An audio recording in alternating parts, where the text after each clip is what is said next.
तोहरे बिना ए जानू लागे सुना संसार हो। रात भर रोवे दिलवा ना आवे करार हो। रात भर रोवे दिलवा ना आवे करार हो। दिलवा तोहर नाम बासा सो में तोहर प्यार बा।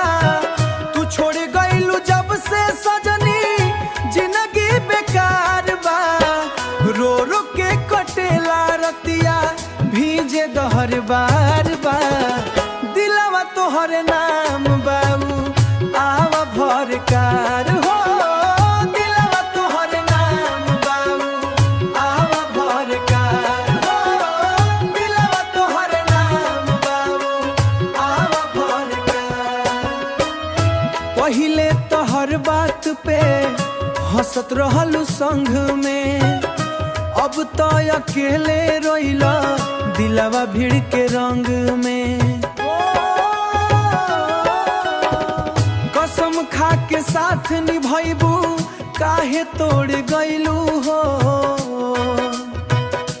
ओ हमारा दिल के सपना सगरी पल में छोड़ गइलू हो।